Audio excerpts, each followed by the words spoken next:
Welcome to English easy.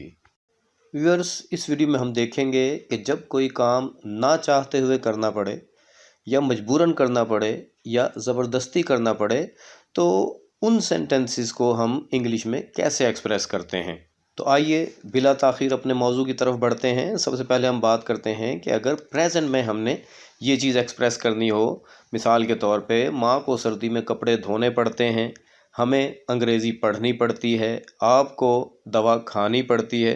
तो इस किस्म के सेंटेंसेस जो प्रेजेंट में बयान किए जाते हैं, तो प्रेजेंट में हम इन सेंटेंसेस को इंग्लिश में कैसे ट्रांसलेट करेंगे, या अगर हम ये बात इंग्लिश में कहना चाहते हैं तो हम कैसे एक्सप्रेस करेंगे और कौन से मॉडल या कौन से ऑक्सिलियरी वर्ब्स इसके लिए हमें चाहिए होंगे।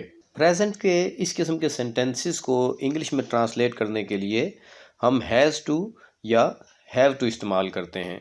प्रेजेंट के फ़िक्रों में हमें ये ध्यान रखना पड़ता है कि अगर सब्जेक्ट थर्ड पर्सन सिंगुलर हो, यानी आई के अलावा कोई भी सिंगुलर सब्जेक्ट हो, तो उसके साथ हम हैज़ टू इस्तेमाल करेंगे, और अगर सब्जेक्ट थर्ड पर्सन सिंगुलर नहीं है तो उसके साथ हम हैव टू इस्तेमाल करेंगे। मिसाल नंबर 1 देखिए, माँ को सर्दी में कपड़े धोने पड़ते हैं। The mother has to wash clothes in cold. Mother third person singular है, इसलिए इसके साथ हमने हैज़ टू इस्तेमाल किया है। The mother has to wash, और टू के बाद वर्ब की फर्स्ट फॉर्म आएगी। मिसाल नंबर 2 में देखिए, हमें अंग्रेज़ी पढ़नी पड़ती है। We have to learn English. इसमें सब्जेक्ट वी है, यानी प्लूरल है। कोई भी पर्सन हो, लेकिन अगर प्लूरल हो तो उसके साथ हैव टू ही आएगा। हैज़ टू सिर्फ थर्ड पर्सन सिंगुलर के साथ आएगा। तो ये फर्स्ट पर्सन है, प्लूरल है, इसलिए इसके साथ हैव टू लगाया। We have to learn English, और वर्ब की देखिए पहली फॉर्म ही है। मिसाल नंबर 3 में देखिए, आपको दवा खानी पड़ती है। इसमें सब्जेक्ट सेकंड पर्सन है। You have to take your medicine. आपको दवा खानी पड़ती है, you have to take your medicine. तो यू के साथ भी हमने हैव टू इस्तेमाल किया है। अगर यही बात पास्ट टेंस में हो, मिसाल के तौर पे उसे मुझे सच बताना पड़ा, यानी मजबूरन कोई काम करना पड़ा, ज़बरदस्ती कोई काम करना पड़ा, या ना चाहते हुए कोई काम करना पड़ा, हमें तैर कर दरिया उबूर करना पड़ा, आपको बैरून मुल्क जाना पड़ा, यानी ना चाहते हुए काम करना पड़ा। अगर ये काम पास्ट में बयान किए गए हों तो इन्हें ट्रांसलेट करने के लिए हम हैड टू इस्तेमाल करते हैं।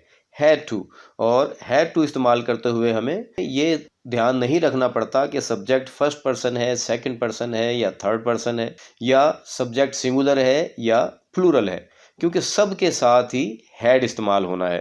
मिसाल नंबर 1 देखिए, उसे मुझे सच बताना पड़ा। She had to tell me the truth.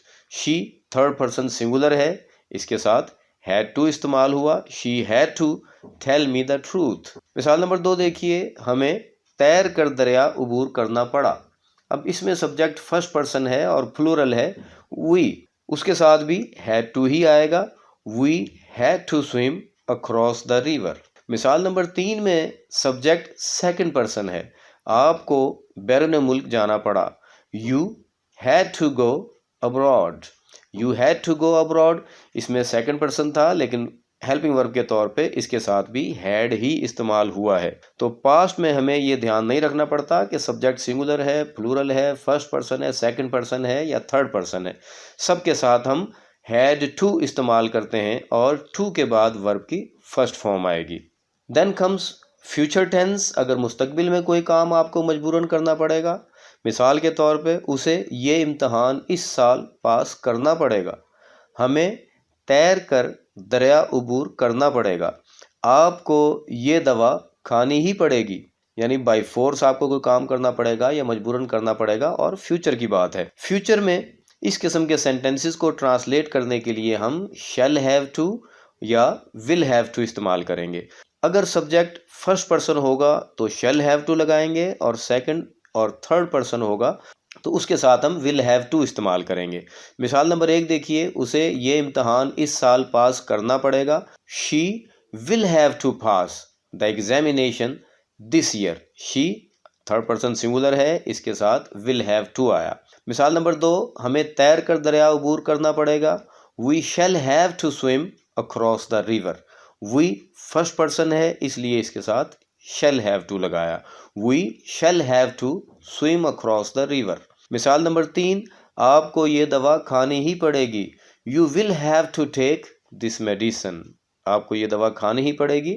You second person था इसलिए इसके साथ will have to take this medicine आया। तो व्यूअर्स, ये था हमारा आज का टॉपिक। देखिए, कोई कॉम्प्लिकेटेड टॉपिक नहीं है, कॉम्प्लिकेटेड चीज़ नहीं है, सादा सी चीज़ है। प्रेजेंट के लिए हैज़ टू हैव टू इस्तेमाल करेंगे, पास्ट के लिए हैड टू इस्तेमाल करेंगे और फ्यूचर के लिए विल हैव टू और शैल हैव टू इस्तेमाल करेंगे और इन सब के बाद वर्ब की फर्स्ट फॉर्म ही इस्तेमाल होगी।